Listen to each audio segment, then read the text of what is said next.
Caitlin Clark's rookie deal, backed by endorsement gold and massive media hype, has done more than just spotlight her talent. It's exposed a rift inside the WNBA that's turning into a crisis. With Natasha Howard departure triggering fan relief and player fit controversies, the deeper issue is the league's struggle to balance stardom with structure.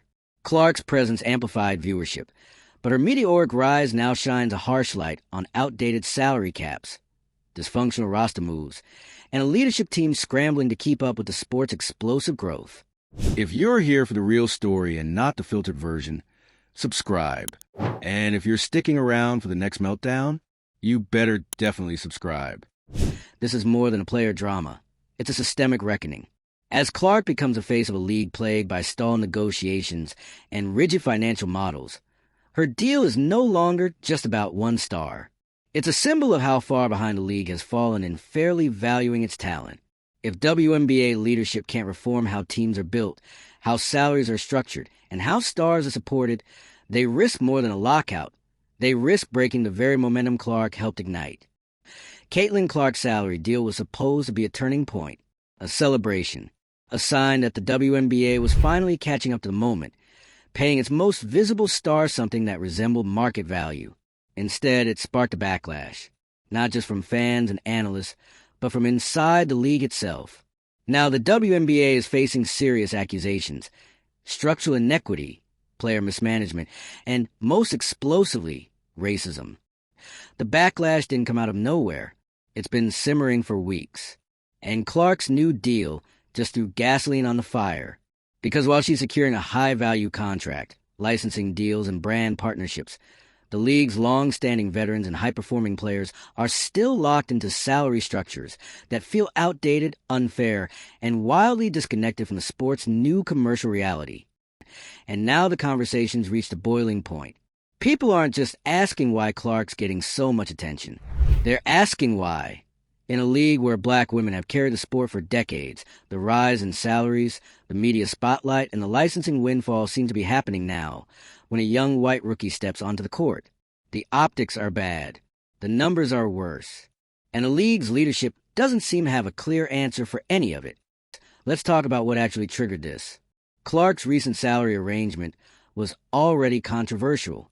Yes, she's the face of a new era. Yes, her presence has exploded viewership, but the actual numbers raised eyebrows across the league. While her base WNBA salary remains modest due to league-wide caps, Clark is benefiting from endorsement and licensing deals that other players say were never even on the table for them. And the problem isn't just that she's getting paid. It's that the infrastructure didn't seem to exist until she arrived. Then came a Natasha Howard situation. Howard, a seasoned player, was brought into the Indiana Fever as part of what should have been a strategic move. But it quickly became clear it wasn't going to work. Her playing style clashed with the rest of the team.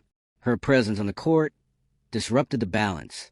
And worse, fans noticed. They didn't hold back.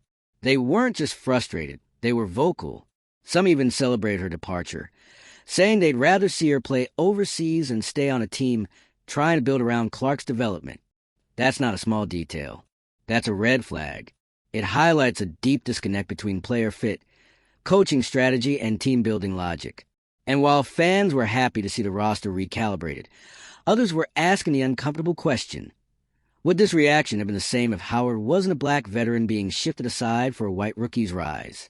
The league's leadership hasn't addressed that dynamic, not directly, but the silence is starting to feel like an answer. The bigger issue is the structure itself. The WNBA is still operating under salary caps and compensation models that players say are fundamentally broken.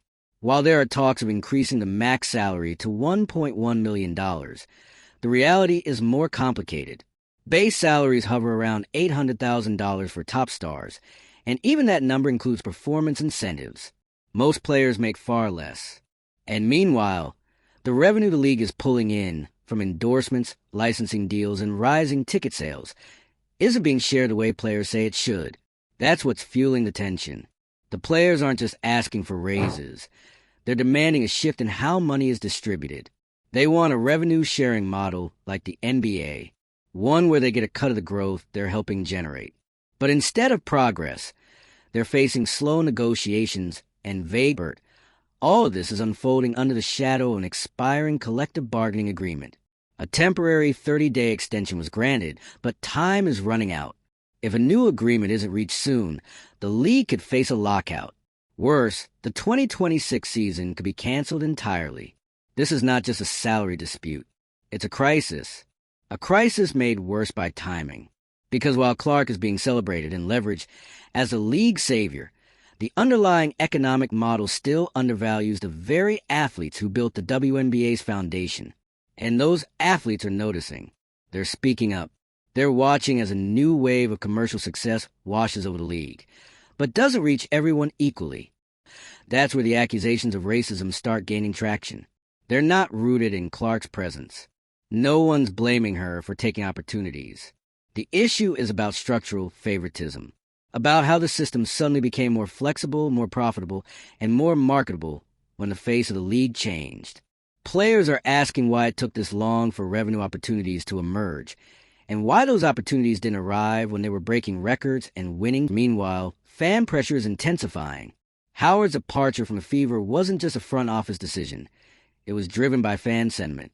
Fans were vocal about wanting her off the team, saying she disrupted chemistry and didn't align with the future. That kind of vocal feedback is becoming a trend. Fans are no longer just spectators. They're influencing decisions. And while that may sound empowering, it's also raising alarms. Because the loudest voices aren't always the most thoughtful. And when fan opinions start shaping player futures, the risk of bias, subtle or not, becomes very real. This isn't just about Indiana's roster. It's about the entire league. Caitlin Clark's stardom is a double-edged sword. She's elevated the league's profile like few others. But that spotlight is also revealing everything the league has failed to address. Mismatched contracts, flawed team building, and a compensation model that punishes loyalty and performance in favor of media buzz and marketability. And while Clark sets bold goals, talking MVP in her rookie year, there's a disconnect between her public image and her actual role. She's not leading a super team. She's developing, learning, adjusting. But the media machine is framing her as a savior. That pressure doesn't just affect her. It shifts the dynamics inside every locker room she walks into. At the same time, the WNBA is landing big industry deals. The Panini licensing agreement with the Players Union? Huge. Potentially game-changing. But once again, the financial benefits aren't being shared in a way that feels fair. Players are watching major revenue flows come in, and seeing almost none of it in their contracts. That's why this isn't just drama. It's structural, it's systemic, and it's driving the league toward a breaking point. The expiration of the CBA isn't just a date on a calendar. It's the last fuse on a powder keg of frustrations that have been building for years. If the league doesn't restructure how it values and supports players, all players, it risks blowing up the momentum it spent decades fighting for. Because you can't build a sustainable sports league on broken foundations. Not when your biggest stars feel unprotected. Not when your veterans feel overlooked. And not when the next generation of talent is being asked to carry the weight of a system that still hasn't fixed itself. Caitlin Clark is not the problem. But the way the league is handling her rise is making every problem worse. And unless leadership steps in, with serious structural reforms, revenue sharing, and a commitment to equitable growth, the WNBA could find itself with record-breaking viewership and no season. Let us know what you think. Is this really about money? Or is the league's entire structure failing to evolve with its success? Drop your thoughts in the comments. Hit like if you think the league owes its players more transparency. And subscribe for more as the story behind the WNBA's biggest conflict continues. The tension in the WNBA isn't just a contract dispute anymore. It's a full-blown identity crisis, centered around power, perception, and who actually benefits when women's sports start making real money. The rise of Caitlin Clark should have been a unifying moment, a rising tide that lifts all players. Instead, it's exposed a raw nerve within the league, the disconnect between visibility and value, and the widening gulf between what the league looks like on TV and how it actually operates behind the scenes. Let's break it down, because this isn't just about Clark's salary or one missed veteran or a licensing deal gone wrong. It's about a system that's finally attracting big money and big attention, but still operates like it's 2004. The league now has its most marketable star in years. Caitlin Clark's every move is covered by national media. Her games are getting primetime placement. Her jerseys sell out. She's been positioned by fans, sponsors, and the league itself as the face of the future. But what happens when that future does include everyone else? That's what current and veteran players are starting to ask. Because while Clark is cashing in on endorsements and signing licensing deals, many of her teammates and peers are still stuck negotiating contracts within an outdated, rigid salary cap system. A system where even top-tier players, the kind who carried franchises for years, still make a fraction of what men in the NBA earn, and now, in some cases, even less than their newest rookie teammate makes outside the court. Let that sink in. You got players with years of all-star level production, grinding through travel chaos, off-season overseas play, and league marketing duties, watching a rookie instantly eclipse them in visibility, commercial deals, and influence. And the reason? Not just talent, but marketability. And yes, race. It's the elephant in the room, and one that's finally being addressed. For decades, Black women have been the backbone of the WNBA. They've been the top scorers, the MVPs, the faces of franchises. But their commercial reach has been limited. Sponsorship deals have been few and far between. They've dominated the court, but rarely the billboards. So when Caitlin Clark's star power triggered a sudden flood of money, marketing, and corporate engagement, it wasn't just exciting. It was frustrating. Because the infrastructure, the deals, the attention, the media investment suddenly existed. Not because the talent was new, but because the packaging was different. This is where the accusations of racial disparity begin to stick. No one is denying that Clark is a generational shooter with incredible potential. But the question isn't, is Clark good? It's, why did the system only become generous, flexible, and financially responsive when she arrived? And it's not just about perception, it's about policies. Clark's licensing deals, for instance, highlight a massive gap between revenue opportunities and player pay. The Panini deal with the union should have been a celebratory moment. Finally, players could benefit from their own likenesses, but the structure still favors select names. There's no transparency in how profits are shared, and no confidence that the players driving this new interest will actually see long-term returns. It's the same story with the proposed salary increases. The league talks about raising max contracts to $1.1 million, but the fine print reveals most of that is tied to incentives. Base salaries hover much lower, around $800,000 at best, and most players aren't getting close to that. For the majority of the league, the number is six figures, low six figures, all while the league signs new media deals, sponsorships, and licensing agreements powered by a viewership surge directly tied to Clark's presence and the hard work of the players around her. So when Natasha Howard's name became a lightning rod, it wasn't just about one roster change. It was about how fast the league was willing to move on from a veteran to protect a new star. Howard didn't fit the system. Her shooting stats were off. Her energy didn't mesh with the rest of the Indiana Fever's roster. But the backlash wasn't quiet. Fans were loud about wanting her gone, and they got what they wanted. That raised even more eyebrows. Because fan influence, while powerful, is also messy. It's not immune to bias. It's not always strategic. And when a veteran black player is pushed out for disrupting a white rookie's rhythm, it sends a signal, intentional or not. Now, the fans who are celebrating Clark's rise are also questioning the league's motives. Is this the start of true investment in women's basketball? Or is it just a one-star project? Because it's starting to feel like the entire WNBA is being repackaged around one face, while others are being sidelined or silenced. And here's where it gets worse. Everything is happening under the threat of a league shutdown. The collective bargaining agreement extension is almost up. The union and the league are still deadlocked. Players want revenue sharing. They want contracts that reflect their role in the league's growth. They want infrastructure that values more than just star potential.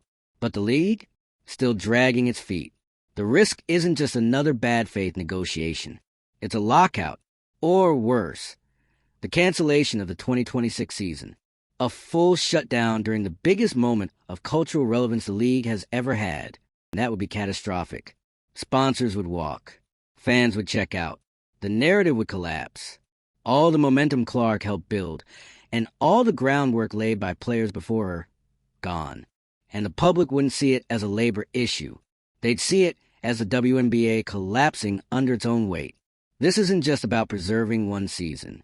It's about proving that women's basketball can grow, can evolve, can create a sustainable economic model without sacrificing its identity or fairness. Because if the league becomes a machine that only works for one type of player, then the future isn't just uncertain. It's broken before it starts. What the league needs is reform. Now, not just better salaries, but a new philosophy. One that builds competitive rosters with real chemistry. One that creates revenue opportunities for all players. One that acknowledges racial and cultural bias, not just in media coverage, but in how deals are structured and who benefits from growth. And leadership needs to take accountability. Because the current crisis isn't just a result of fan backlash or tough negotiations. It's the product of years of systemic stagnation, years of players asking for more and being told to wait. Now they're done waiting. The question is, will the league catch up before everything collapses? Because if the WNBA can't find a way to support its rising stars and honor its veterans, if it can't build a system that values performance and personality, if it can't balance media narratives with real, equitable infrastructure, then the future it's trying to sell won't be built on progress. It'll be built on resentment. And resentment doesn't sell tickets. It ends leagues. What's happening in the WNBA right now isn't just uncomfortable. It's exposing the kind of dysfunction that can break a league from the inside out. We've got a star rookie, Caitlin Clark, being handed the keys to the league's future. Media attention, sponsorship deals, licensing opportunities, and more. All while longtime players, the veterans who built the WNBA from the ground up, are being boxed out of that same spotlight. Not because they've stopped performing, but because the league suddenly discovered its commercial potential the moment a new face arrived. There's no way around it. This feels personal for a lot of players. And not just because of money, but because of what that money represents. For decades, black women have carried the league. Not hypothetically. Statistically, they've led in points, rebounds, assists, steals. They've been MVPs, champions, Olympians. But until recently, they weren't being offered these headline-grabbing deals or front-page profiles. Now, with Clark's rise, the money is suddenly flowing, but only in one direction. That contrast isn't just awkward, it's systemic, and the silence from league executives is making it worse. The WNBA has spent years begging for attention. Now it has it. Clark brought in millions of new fans. Ratings are up, merch is selling. There's buzz. But instead of using that momentum to lift everyone, the league seems focused on building around one narrative, the rise of a single player. And when that player is white in a league dominated by black athletes, the imbalance isn't just about race. It becomes inseparable from it, an Aces versus Mercury. This isn't Clark's fault. No one's blaming her for being a phenom or for capitalizing on her moment. She earned her place. But it's the system that's under fire. The fact that it didn't make these same opportunities available to players like Io Wilson, Eriko Gunbowl, or Chelsea Gray when they were dominating the court. Or even now, while they still are. Why is one player's popularity enough to reshape the league's financial structure, while years of elite performance from others was met with indifference? That's the question that's fueling the resentment. And it's not going away. Then there's the matter of fit. Because this isn't just about endorsements and salary. It's also about how teams are built around stars. Clark was brought into Indiana as the future. But players like Natasha Howard weren't part of that vision. Her style clashed. Her presence disrupted chemistry. And suddenly, her exit became a storyline fans couldn't stop talking about. It's not uncommon for teams to retool around young stars. But the speed and tone of Howard's removal sparked even more frustration. Fans didn't just want her gone.